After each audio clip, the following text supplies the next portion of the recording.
Isang maliwalas at magandang Thursday morning, Pilipinas, June 17, 2021. At sa lahat ng mga taga-subaybay natin all around the world, sa ngalan ni Nino Bonito Padilla, pansamantalang humahalili ang inyong lingkod, Emilio Ramon Ejercito. Samahan ninyo akong pagsaluhan ang isang agahang siksik sa impormasyong balitaan at malamang talakayan dito lamang sa Brakefast with Bonito Padilla. Bago natin pag-usapan ang mga malalaking issue ng lipunan, alamin muna natin ang mga pinakabago at maiinit na balita sa loob at labas ng bansang Pilipinas. Sa ulo ng mga balita, pagtakbong vice-presidente ni Congressman Romualdez, suportado ni Pangulong Duterte. Face shield, pwede nang hindi isuot sa mga pampublikong lugar, ayon kay DOH Yusek Vega. Kotse, nabunggo ng owner-type jeep, idinaan sa maayos na usapan.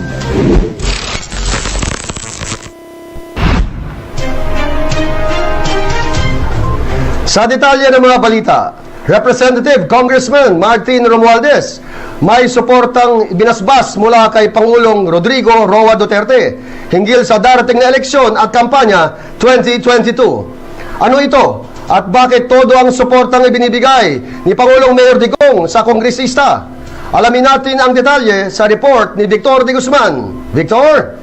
Ipinangako ni Pangulong Rodrigo Roa Duterte na susuportahan nito si House Majority Leader Martin Romualdez sakaling tumakbo ito sa pagka-vice-presidente sa darating na eleksyon.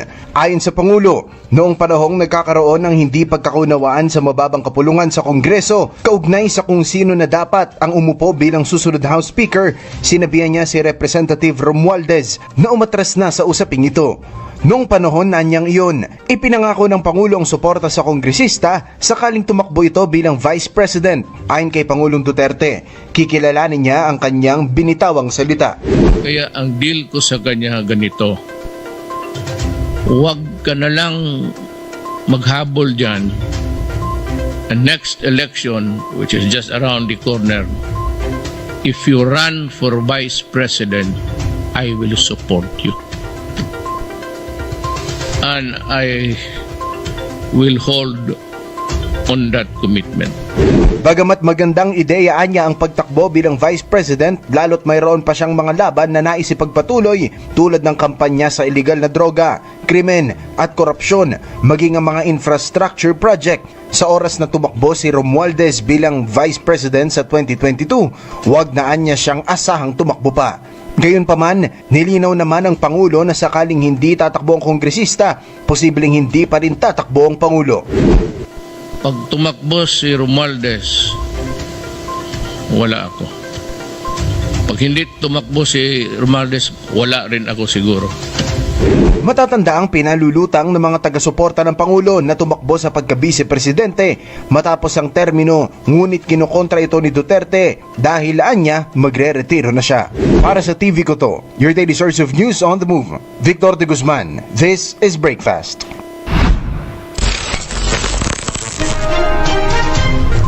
Nagsumite ang DepEd o Department of Education kay Pangulong Mayor Rodrigo Roa Duterte para aprubahan ang pagbabalik eskwela sa taong ito 2021. Dagdag ng DepEd, ang totoo'y 3 pa ang pinisinta nilang schedule na pagpipilian para dito. Ano-ano ang mga ito? Alamin natin sa report ni Vien Dacles. Vien? Target ng Department of Education o DepEd na simulan ang pagbabalik klase para sa taong 2021-2022 sa unang bahagi ng Agosto o Setyembre. Ayon kay Department of Education Secretary Leonor Briones, 3 petsa ang kanilang iprinisinta kay Pangulong Rodrigo Duterte para maaprubahan. Una, ang class opening sa Agosto na siyang nakasaad sa batas. Ikalawa, unang linggo ng Setyembre at pangatlo ay ikalawang linggo nito. Tutol dito ang Alliance of Concerned Teachers o ACT dahil anila hindi dapat mas maaga sa Setyembre at 13 ang balik eskwela para mabigyan ng mas mahabang pahinga ang mga estudyante at guro sa pag-aaral. Dagdag pa ng grupo na ang mga guro ay walang natatanggap na pahinga dahil sa sunod-sunod na pagtuturo nito sa loob ng 13 buwan. Matatanda ang una ng ipinanukala ng DepEd na magbukas ang klase sa Agosto 23, ngunit umani ito ng pagtutol sa hani ng mga guro at mga estudyante. Nilinaw naman ng DepEd na ang Pangulo pa rin ang may pinal na desisyon hinggil dito. Ang school year 2020-2021 ay nakatakdang magtapos sa Hulyo 10. Samantala, sinabi ni Briones na unanimous si Pangulong Duterte at ang kanyang mga gabinete na payagan ng panukalang face-to-face classes ng DepEd sa ilang piling paaralan. Bagamat binawi ito nang mapaulat ang bagong coronavirus variant sa United Kingdom. Naging sanhi rin aniya ng concern sa pagbubukas ng klase ang isa pang variant ng COVID-19 sa India. Tiniyak naman ni Briones na kung talagang mahirap kontrolin ang mga naturang variant ng COVID-19 ay hindi pa rin sila magpe-face-to-face classes sa susunod na pasukan at sa halip ay gagamit na lamang ng teknolohiya upang maipagpatuloy ang pag-aaral ng mga bata sa gitna ng pandemya ng COVID-19. Para sa TV Koto, your daily source of news on the move, Vien Dacles, this is Brakefast. Samantala, inanunsyo ng National Capital Region Police Office o NCRPO ang mga nalagdag na lugar at barangay sa Metro Manila na wala ng kaso na may kinalaman sa droga. Kung saang lugar, alamin natin yan sa balita ni Vien Dacles. Vien? Inihayag ng National Capital Region Police Office or NCRPO na umabot na sa kabuuang 675 na barangay sa Metro Manila ang idineklarang drug-free, kabilang ang bagong 19 na mga barangay na nadagdag. Ayon kay NCRPO Director Major General Vicente Danao, sa 19 na barangay na nabanggit ay kabilang dito ang mga lugar ng Malabon, Pasay, Parañaque at Maynila sa ginanap na Regional Oversight Committee on Barangay Drug Cleaning na pinangunahan ng Philippine Drug Enforcement Agency o PDEA. Ang mga ito ay ang Barangay 346, 616, 482, 510, 518, 190, 191, 187, 208, 301 at 305 sa Maynila. Barangay Hulog Duhat sa Malabon, Barangay La Huerta sa Parañaque City, Barangay 115, 68, 67, 83 at 141 sa Pasay City. Pinapurihan naman ni Major General Danao ang lahat ng kanyang mga tauhan sa mahigpit na pagpapatupad ng anti-illegal drug campaign and operation sa kani-kanilang mga nasasakupan. Nagpasalamat din si Danao sa walang sawang pagsuporta ng lokal na pamahalaan, PIDEA at iba pang unit at ahensya ng pamahalaan sa mahigpit na pagkampanya laban sa illegal na droga. Para sa TV Koto, your daily source of news on the move, Vien Dacles, this is Brakefast.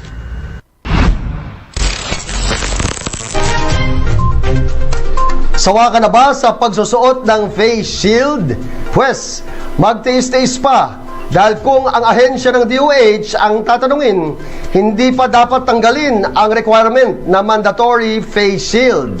Kung bakit? Alamin natin sa report ni Casey Derilo. Casey? Isang mataas na opisyal ng Department of Health ang nagsabi na pwede nang hindi magsuot ng face shield kahit nasa labas. Ito ang naging pahayag sa isang conference ni Treatment SAR Health and Ani ni Vega. Maaring di magsuot ng face shield kung outdoor activity ang gagawin. Pero kapag indoor naman, ay dapat pa rin magsuot nito. Ang mga face shields na kakailangan naman talaga yan pag nasa indoor ka, pag nasa mall ka, or pag may interaction ka na face-to-face inside. Ano? Pero pag nasa outside naman kasi alam naman natin ang risk of transmission is very low at lalo-lalo na pag naglalakad ka lang sa kalye o kaya nagtatrabaho ka kasi mag-affect yung moist nito. So pwede nyo tanggalin ho yan.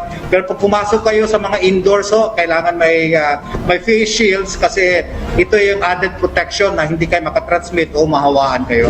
Mabilis naman nilinaw ni Yusek Vega ang naging pahayag nito at sinabi sinabing hindi ito general policy ng gobyerno. Paglilinaw naman ni Yusek Rosario Berhere, pinapayagan ng mga LGU na magpatupad ng mas mahigpit na panuntunan sa mga nasasakupan.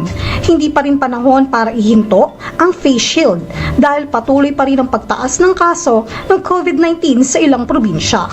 Matatandaan na ginisa sa Senado ni Senate President Tito Soto III at Senator Nancy Binay si Health Secretary Francisco Duque III hinggil sa pagsusuot ng face shield.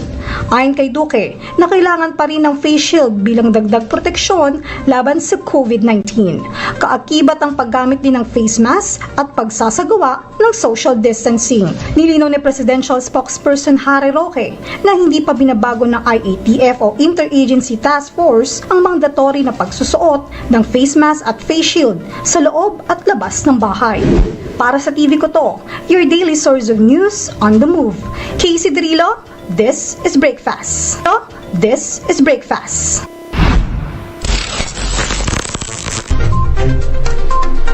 Para naman sa trending na balita, isang kotse at owner-type jeep ang aksidenteng nagkabanggaan sa isang parking lot.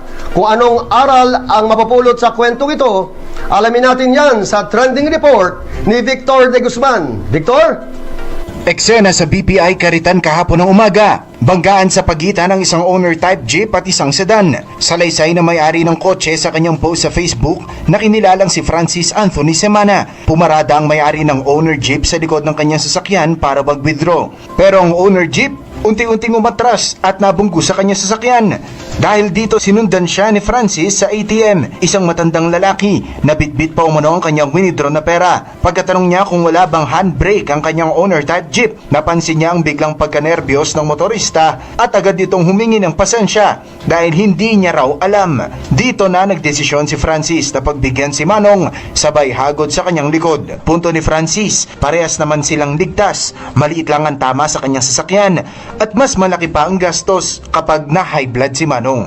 Sa kanyang post, binanggit niya na ang maliliit na bagay ay idaan na lang sa magandang usapan at wag nang idaan pa sa init ng ulo. Umani kaagad ng 7,800 reactions, mahigit 500 comments at 1,000 shares ang post na ito ni Francis sa Facebook. Para sa TV ko to, your daily source of news on the move, Victor de Guzman. This is Brakefast.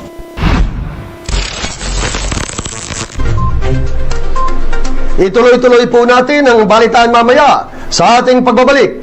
Dito lamang sa Brakefast with Bonito Padilla.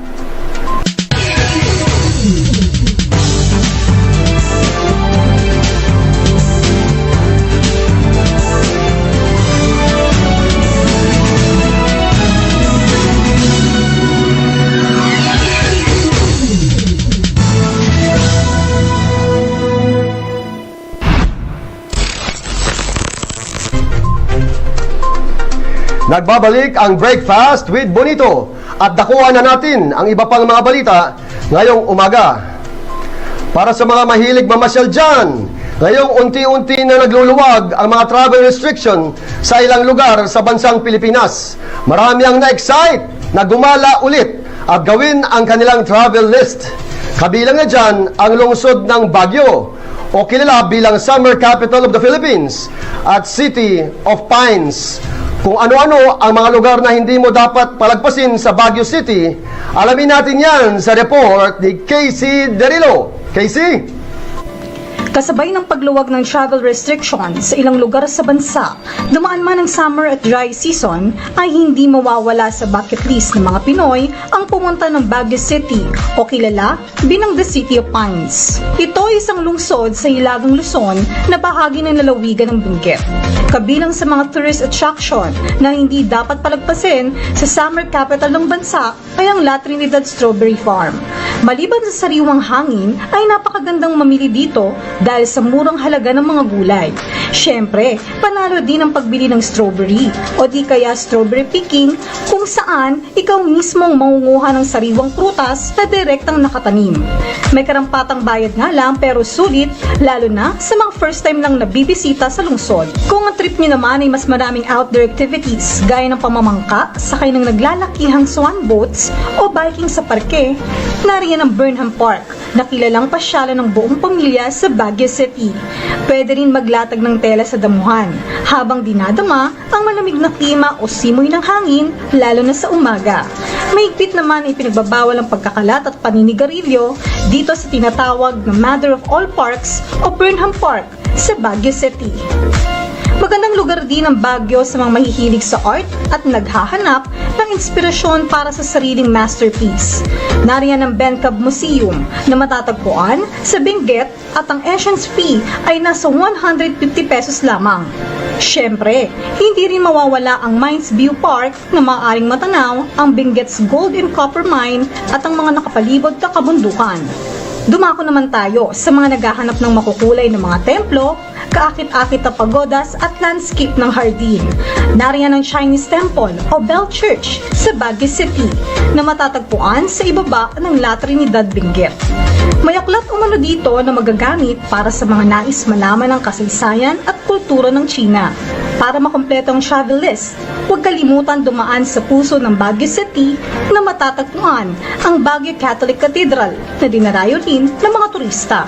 Ang simbahan ay nagsilbi umano bilang sentro ng paglikas noong panahon ng pananakop ng mga Hapones sa Pilipinas. Talaga nga naman na ang Baguio City ay hindi lang simpleng pasyalan para maranasan ang malamig na klima, kundi mayaman din sa kasaysayan at kultura. Para sa karagdagang detalye, bisitahin ang Facebook page ng Public Information Office, City of Baguio, o di kaya naman, bago pumunta sa lungsod, ay magpa-schedule muna ng pagbisita online sa bisita.baguio.gov.ph para sa visitor information at travel assistant. Sama-sama nating ibangon ang turismo at sundin ang health protocols para sa isang masayang pamamasyal. Para sa TV ko to, your daily source of news on the move. Casey Trillo, this is Brakefast.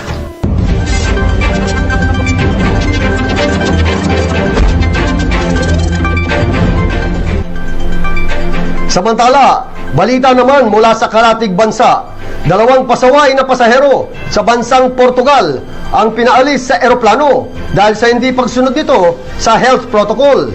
Alamin natin sa Global Update ni Patricia Mercado. Patricia?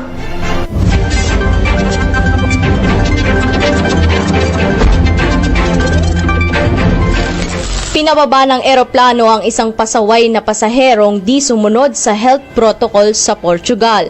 Pinaalalahanan ng isang cabin crew ang pasaway na pasahero na magsuot ng face mask pero hindi ito sumunod.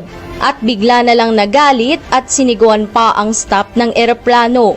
Ayon sa kapwa pasahero, sa 3 oras na flight nila, halos sigaw-sigawan niya ang staff ng nasabing airlines at hindi rin nakaligtas sa galit ng pasaway na pasahero ang cabin crew na may dala ng food trolley kung saan pasigaw din niyang tinanggihan ng inalok na inumin sa kaniya. Agad namang na-report sa mga pulis ang nasabing insidente. Kung kaya't sa paglapag ng eroplano, agad siyang pinuntahan ng mga pulis at pinababa na ito sa eroplano. Umani ng mga negatibong komento mula sa mga kapwa pasahero ang pangyayari. Samantala sa ibang balita, hinayaan na lang na nasusunog ang isang chemical plant sa Illinois.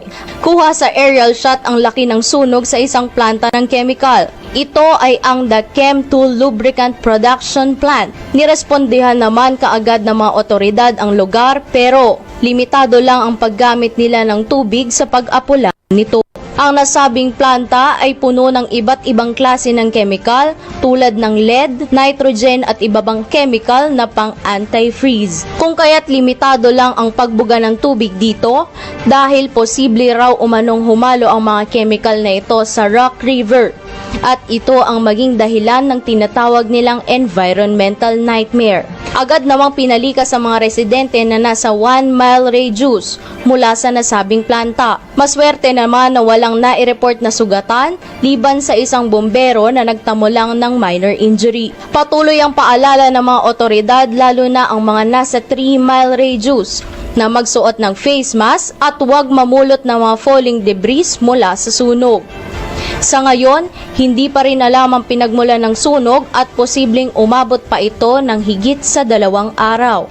Sinigurado naman ni John Kim, Director of Illinois Environmental Protection Agency, ang displacement ng mga pamilya, empleyado at kalusugan matapos ito. Para sa TV Kuto, your daily source of news on the move. Patricia Mercado, this is Brakefast.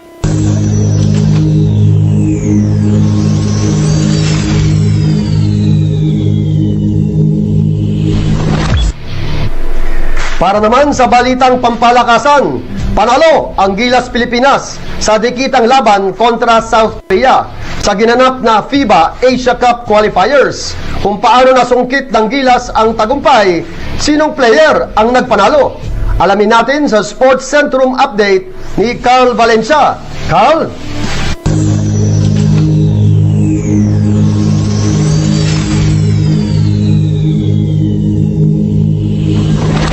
Comeback is real. Ito ang masasabi sa ginawang game-winning come-from-behind victory ni SJ Belangel at ng Gilas Basketball matapos talunin ang South Korea para sa opening ng FIBA Asia Cup Qualifiers sa Clark, Pampanga. Unang nagpakitang Gilas ang future star na si Kai Soto at nag-ambag ng 11 points, 7 rebounds. Sinundan ni Dwight Ramos na may 16 points at 5 rebounds habang si Kwame ay may 12 points at 6 rebounds. Buong game lamang ang South Korea at natambakan pa nito ang Gilas ng 17. Unti-unting natapyasan ang kalamangan ng South Korea dahil sa mga end-one plays ni Kwame, crucial basket ni Carl Tamayo at mabilis na atake ni Belangel. Ang dating import ng Magnolia na si Ricardo Ratliff ay gumawa sa kabilang koponan ng double-double na may 24 points at 15 rebounds. Ang nagpanalo sa laro, ang malamilagrong 3-point buzzer beater ni SJ Belangel. Iniligtas ni Belangel ang Gilas para manalo sa South Korea sa score na 81-78. Susunod na makakalaban ng Gilas ang koponan ng Indonesia. Samantala, sa ibang balita naman, binuhat ng mala-historic performance ni Kevin Durant ang kanyang team na Brooklyn Nets para manalo kontra Milwaukee Bucks sa Game 5 ng Eastern Conference Semifinals. Ang superstar forward ng Nets ay gumawa ng triple-double na may 49 points, 17 rebounds at 10 assists, unang player na gumawa ng nasabing stat sheet sa NBA playoffs. Sumuporta naman ang kanyang mga frontcourt teammates na si Jeff Green at pumuntos ng 27 points habang si Blake Griffin ay nag-ambag ng 17 points. Binandera naman ni Giannis ang Milwaukee sa kanyang 34 points at 12 rebounds, kasunod ang 25 points ni Chris Middleton. Panalo ang Brooklyn kontra Milwaukee sa score na 114-108, lamang sa series ang Nets sa 3-2. Para sa TV Koto, your daily source of news on the move, Carl Valencia. Yes sir, this is Brakefast.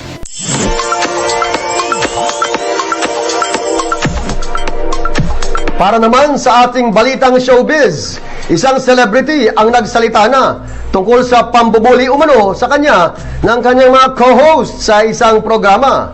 Sino ang nasabing celebrity at sino-sino rin ang mga sangkot dito? Alamin natin ang detalye mula sa Biz Bites Report ni Maine Barreto. Maine! Napagtulungan at pinuli umano si Kit Kat ng kanyang mga co-hosts na sila Anjo Iliana at Jano Gibbs. Nagkasama ang tatlo sa isang noontime show na Happy Time sa Net25. Sa chika ni Kit Kat, madalas siyang mabuli ng dalawang magkasangga sa kanilang set. Dagdag pa niya, humingi pa noon ng pasensya si Anjo Iliana sa pambubuli nito sa host actress. Subalit, hindi na daw niya kaya pang makasama ulit si Jano Gibbs dahil nagkaroon na siya ng takot sa kanya tuwing magkikita sila. Lumala daw ang post-traumatic stress disorder ni Kit Kat dahil sa nangyaring sigalot sa kanila ni Jano at kinailangan pang mag-therapy para makamove on sa nangyari. Para sa TV Koto, your daily source of news on the move, Maine Barreto, this is Brakefast.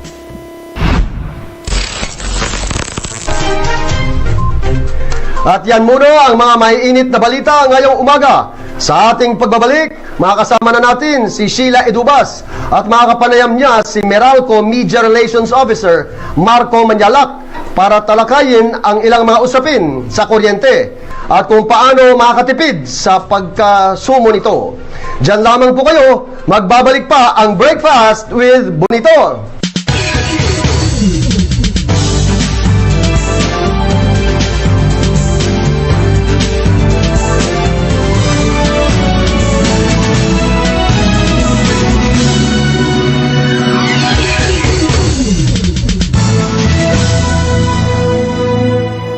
Welcome back, and nandito pa rin tayo ngayon sa Brakefast with Bonito. Minus po muna tayo kay Juninho Padilla. Ako po muna yung makakasama ulit, Shiela Edubas. At syempre may makakapanayan po tayo ngayong umaga mula sa Meralco, ang Media Relations Officer ng Meralco na si Sir Marco Manalak. Magandang araw po. Good morning po, magandang umaga sa inyo, and of course sa lahat ng mga listeners and viewers nyo. Maraming salamat for inviting me today para magbigay ng updates tungkol sa pagsettle ng power bills ninyo and even some explanations behind yung power rates, power bills po. Yes sir, you look so young ha. How young are you po? The key word there po is looks. 32 na po ako. So, Okay. Akala ko kasi medyo nasa ano pa lang kayo, parang fresh grad ang datingan eh. sa confidence lang yan, ma'am, actually. Yes po. Sir, kumusta naman po tayo? How are we adjusting? Lalo na ngayong pandemya po. Dito sa Meralco, paano po nag-a-adjust tayo dyan? Yeah, actually, right now, first and foremost po, yung commitment talaga ng Meralco is really to be very considerate and compassionate during this GCQ. Like you said, ma'am, actually ongoing pa yung pandemya. So, kahit na, for example, nag-resume na po yung issuance ng mga disconnection notices, Meralco still makes it a point 24/7 to assist po yung customer sa lahat ng mga concerns niya. Dahil medyo mahirap talaga yung situation ngayon dahil sa pandemya and heightened pa rin yung mga restrictions ng GCQ. Meralco promises to be very, very considerate during this time. Siguro po, like you mentioned po earlier, ang request lang namin sa Meralco is really for those customers na may mga concerns and currently nag-experience ng challenges with regards to settling their bills. The best option really is for them to reach out to Meralco so we can find a more convenient or lighter payment scheme. For example, yung pag-installment. Sir, kunwari katulad nito, yung mga nade-delay ng bayad, ganyan, yung disconnection natin, kunwari hindi sila nakabayad within the month, yung kung saan yung period nila to pay, will they receive right away the disconnection notice? And after receiving the disconnection notice, did we make a remedy na medyo pahabain pa bago totally i-cut na yung line nila? Tama man. Actually, sakto yung sinabi nyo. For those customers na may concerns with regards to yung disconnection notices, again, all they have to do is feel free to reach out to us through our social media accounts, tulad ng Facebook, Twitter, pati rin sa Meralco Hotline 16211. And from there, we can assist po ma'am yung customer on how best to settle their bills and ano yung most convenient na payment plan na pwedeng gawin. Our business centers are also actually open. They remain open to really welcome and assist po lahat ng mga customers na may concerns. And again, ma'am, we just want to stress, Meralco will remain very, very considerate during this period. And it will really be a case-to-case basis sa pag-handle ng mga customer concerns to answer your question. Again, very, medyo hand-holding na to. When you approach us with your concern po, with regards to your bill or your payment, very specific po yung handling. We will assign personnel to assist yung customer on a one-on-one basis. Again, we will be very compassionate. But again, our request siguro po is really sa mga customers na may mga concerns, please do contact us or reach out to us para ma-assist kayo agad. Very active naman ang ating assistance dyan. Meron ba tayong mga 24 hours desk, mga ganyan, yung sumasagot ng ating mga phone sa online, ganyan. Meron naman po tayong mga nakaupo na 24 hours dyan para sagutin yung mga concerns ng ating mga clients. Tama po ma'am. Actually, 24/7 yung customer assistance team namin. We have call center personnel handling all the calls. Not only calls po, but even messages sa Facebook, Twitter, and even on Meralco online, even on our Meralco email. So again po, we are working around the clock to address lahat ng mga customer concerns that are really communicated to us through all channels, whether it be our hotline 16211 or through calls, messages sa social media.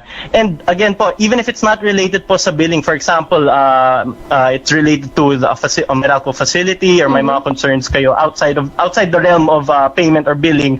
We have networks and crews working 24/7 around the clock, 7 days a week, just to ensure na continuous yung power supply nyo. So again po, yung tagline ng Meralco right now is really #keep your lights on. So yun talaga yung commitment in every way possible, whether it's about your bills, your payments, or even the service that we provide you with regards to our poles, yung wires, and yung distribution services. Our commitment is really, as much as possible, we want to keep your lights on, especially during this pandemic po. Oh, sir, sabi nabanggit mo kanina yung iba't ibang service ng Meralco na 24/7 din, ano? May I ask, kunwari may mga nasirang meters, yung reading, I don't know what you call it, pero yung ginagamit nyo to read the electricity rates, yan, kuwari nasira yan, sino po ba dapat ang nagsho-shoulder niyan? Kuwari, we call for an assistance and then they come to us and they fix the meter. Who should shoulder po ba yung pag-fix netong Meralco? Definitely, ma'am. Kung may concerns kayo regarding your meter, tama po, it's actually called the meter that records po yung consumption ng bahay. And we have meter readers who also, monthly, they do their rounds to check yung meter readings, and that's also used in order to compute po kung ano yung bill nyo for that month. So they can also assess po kung functional or working po yung meter. But just in case, there are a few cases that, for example, na may damage po yung meter. For example, minsan may mga accidents, especially when it involves cars. Sometimes a car will bump into a electric meter, and may damage yun. Meralco will definitely take care of replacing yung meter na yun. And rest assured po, that will be top priority. As long as you inform us right away po, we can send our crews and our networks team to assess. First step is really to assess po yung site, to visit the site, to check po yung status ng meter, and from there po we can determine if we can replace it as soon as possible po. And how about ito namang mga refund? Kasi before nagka-issue na yung iba na may mga overpayment, yung iba may mga naka-overbills, I think, and then they paid dun talaga sa bill na nakasulat, and then later on they found out na hindi pala dapat ganun kalaki. Are we giving refunds? Actually, ma'am, right now, back to business as usual. In terms of what you were mentioning, yung medyo naging point of confusion was last year when we had to stop meter reading due to the strict health and safety protocols. But right now po, fully applied na lahat ng mga adjustments to our customers' bills, whether or not they applied for the refund or got it through cash in terms of visiting the business center. Regardless po, our system was already able to reflect po whatever adjustments or refund in their next bill. So at this point, as we speak right now, fully po reflected and applied lahat ng mga refunds coming from last year po when the pandemic hit and medyo nag-peak yung crisis, the global crisis of the COVID-19, and our operations were challenged, especially in the energy sector. But again, rest assured po, na-apply and na-reflect na po lahat ng mga adjustments and refunds po moving forward. And again, 24/7 ngayon yung operations sa Meralco, even in terms of meter reading, there are no more barriers. Right now, we are conducting all our operations and meter reading activities as if business as usual po. Though we're still adhering po to the strict physical and safety protocols. Okay. Sir Marco, matanong ko na rin, na-notice kasi natin since nabanggit natin yung last year, and every year, I think, one of the things that our clients, yung mga nanonotice nila, is tumataas talaga yung price ng, or yung reading ng electricity when it comes to summer season. Should we expect that every year na pagdating ng ganon is, kasi the thing is, I think most of them say na halos pareho naman yung usage nila ng mga gadgets, electricities, and na nangangailangan ng electricity, but yet pagdating ng mga summer season, talagang noticeable yung pagtaas ng electricity rates. Is that normal, and should we expect na laging magkakaganon pagka tag-init na? Okay, so actually may mga technologies tulad ng inverter technology, which means that mas efficient yung mga appliances like your aircon or your refrigerator. But as a general rule, the longer you use an appliance, the more it will consume. That's why Meralco reiterates yung call for energy efficiency. As historically, yung summer season may bring an increase in residential electricity consumption by 10% to 40% versus yung average consumption during the cooler months of January and February. As temperature increases, appliances that have compressors like air conditioners or refrigerators will have to work harder. So kahit same lang po yung duration ng paggamit, for example, when you use your aircons or refrigerators, dahil sa pag-spike ng temperature, not only will your consumption increase, but those appliances will also have to work harder. For example, yung electric fans are also used longer than usual and often at high setting to beat the summer heat. Kaya kami sa Meralco, we really say this summer and the summer of next year moving forward, you really have the power as the consumer. Meralco encourages its customers to continue practicing energy efficiency initiatives at home to be ready in managing their consumption. And actually, I prepared some simple and basic tips na pwedeng gawin ng mga consumers. If my time, I can give a quick rundown po of basic energy efficiency tips. Tell our viewers para rin may idea sila kung paano mas makakatipid. Pero bago yan, ito yung pinakatanong ko kasi ito yung medyo pinagdidebatihan namin sa bahay. Is it mas matipid kapag aircon yung gagamitin mo or electric fan? Kasi parang kunwari, papatayin mo ng, like, 8 hours yung aircon and then ano ka na lang sa electric fan, or mas okay kung i-full mo na aircon kung mag-aircon ka? Actually, yung biggest, very good question, ma'am. Actually, very relevant yan to all our household owners, especially yung mga parents. The truth is actually, the heaviest power consumer sa bahay is really the aircon and the refrigerator. So, if you can find the balance between using your aircon and your electric fan, that would be the best solution possible. Again po, it's important to maintain yung mga appliances nyo. For example, yung electric fans, it's very important that you clean the blades para mas efficient yung takbo ng electric fan. And for air conditioners, it's also highly recommended to have it regularly checked and maintained. Again po, like I said earlier, there are technologies like the inverter technology, which means that mas efficient yung aircon mo. But in general, as a general rule, the longer you really use an appliance, especially appliances like refrigerators or air conditioners, the more it will consume. Siguro po, my main tip for the aircon would really be, as much as possible, keep it at a mid-setting, what we call a maybe 25 degrees Celsius setting. I think that can still be relatively comfortable, and that's really the most efficient setting that we can put our aircons on. Gano'ng kahaba? Gano'ng kahabang period? If inverted siya, let's say. Well, yun po actually, depende talaga sa brand, sa version ng technology of inverter. But again po, it really depends sa comfort level nyo, and again po, you can always balance. You can always balance the use of your appliances tulad ng aircon and electric fan. So there's no sweeping rule kasi actually, if you take into consideration, even the sizes of our houses are different. So dapat fit and swak yung aircon size mo for the room that it's in. So again po, walang general or sweeping rule. You really have to siguro po check yung mga specs and yung qualifications ng appliances. You really have to ensure na the inverter aircon that you get, for example, if magle-level up ka in terms of your aircon sa bahay, you have to ensure na swak siya sa size ng room, size ng bahay, and that's when you'll see that efficient talaga yung takbo ng aircon na yun. Kasi so again po, there are many factors in play. Sige po. Kasi may nabasa ko before, parang 12 hours daw dapat yung para daw makatipid. Kasi parang, I'm not sure why it's 12 hours. Yun po, actually, many people recently itong summer followed that advice, and they noticed na nag-spike pa din yung power bills nila. So we'd like to that did not come from Meralco. We'd like to clarify that sort of challenge. It became like an aircon challenge sa mga online and netizens, sa mga online users. Medyo naging meme din. Actually po, on the Meralco end, we want to stress po, as a general rule, the longer you use an appliance, the more it will consume. So regardless po kung inverter yun, fine, mas efficient talaga yung inverter technology, but it will not remove the fact na as if you use it longer po, syempre, dagdag din yun sa consumption, sa pagkonsumo. Pero mas matipid talaga electric fan. Kasi sabi mo kanina, mas mabilis talaga mag-consume ang aircon. So if we ought to use electric fan na lang, mas efficient siya and mas makakatipid. Oh, definitely, ma'am. You nailed it po. Actually, sakto yung sinabi niyo, ma'am. If you really want to improve po and manage your electricity consumption sa bahay, you can choose to use electric fans. But again po, depende din eh. It really depends on the comfort level ng family, ng mga residents sa bahay.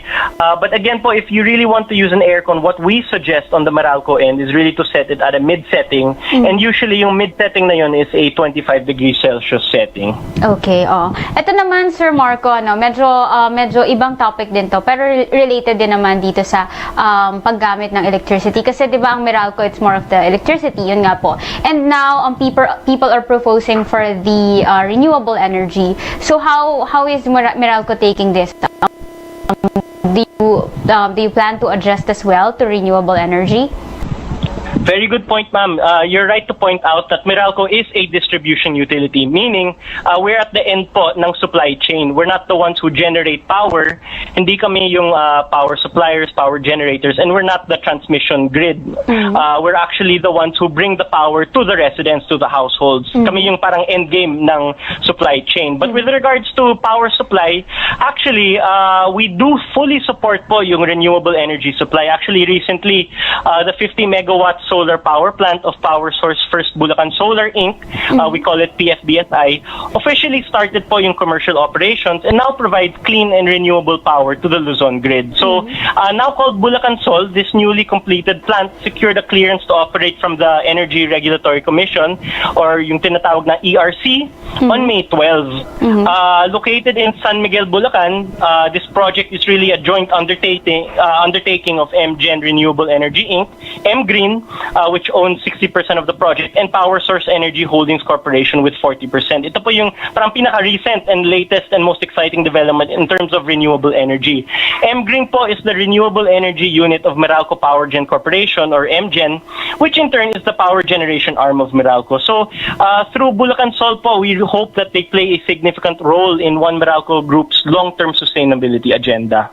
So technically, hindi naman makaapektuhan ng Meralco if ever na magkakaroon ng changes when it comes to, katulad nga niyan, tanggapin na ng ating mga kababayan itong renewable energy, or talagang itong renewable energy. Walang magiging masyadong effect ito sa Meralco. Okay po. So actually, yes po, kami sa energy sector, we're very committed to really being technology agnostic, meaning that we will find the best energy mix from all possible sources po. So we will fully support po yung renewable energy push, as well as ensuring that we find the right mix and balance in terms of our other power suppliers, for example, those that use yung coal, yung nat gas, and other sources of energy po. Again, yung commitment ng Meralco is really to find the best power sourcing strategy in order to provide reliable power at the lowest possible cost po. But in terms of renewable energy, we very much support po yung push to use alternative sources of power po.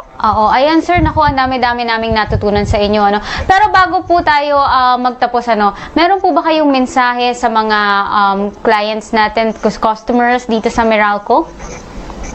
Yes po, actually, harking back to yung previous point ko, I just want to stress that we want to promote yung energy efficiency sa lahat ng mga customers ng Meralco. Even though na tapos na yung summer, actually as this interview is ongoing, sobrang init, ma'am. So we do continue to encourage energy efficiency and provide customers with tips for the household in order to better manage their electricity consumption. So I can give a few quick tips before our interview ends.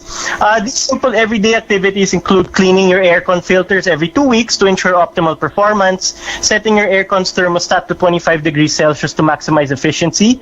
Make sure you use the right aircon size for your room, making sure your refrigerator's air vents are not blocked to keep its compressor from working harder.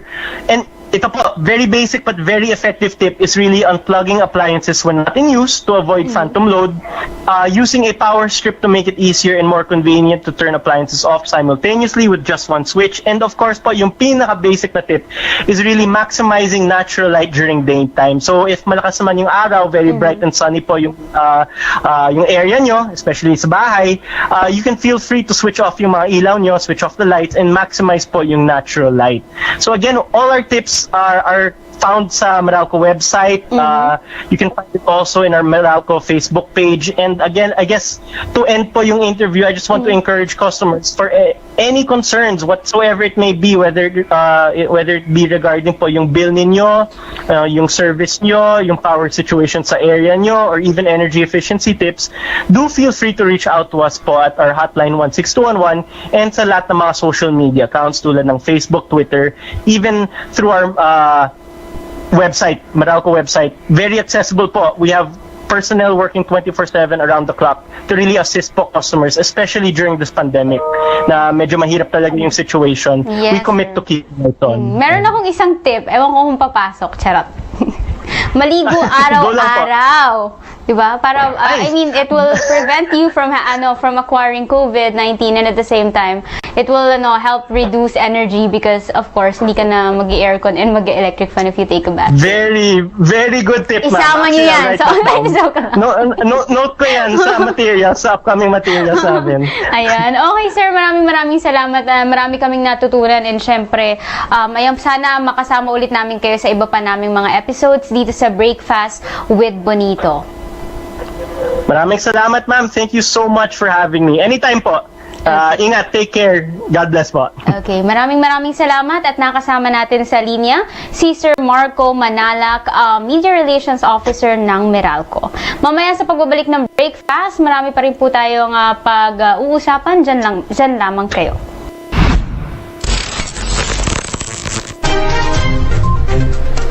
Nakasama natin muli Mr. Marco Manalak, Media Relations Officer ng Meralco.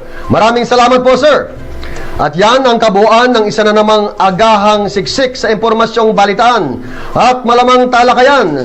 Sa ngalan ni Nino Bonito Padilla at sa mga bumubuo ng Brakefast with Bonito at TV ko to, ako ang inyong lingkod, Emilio Ramon Ejercito.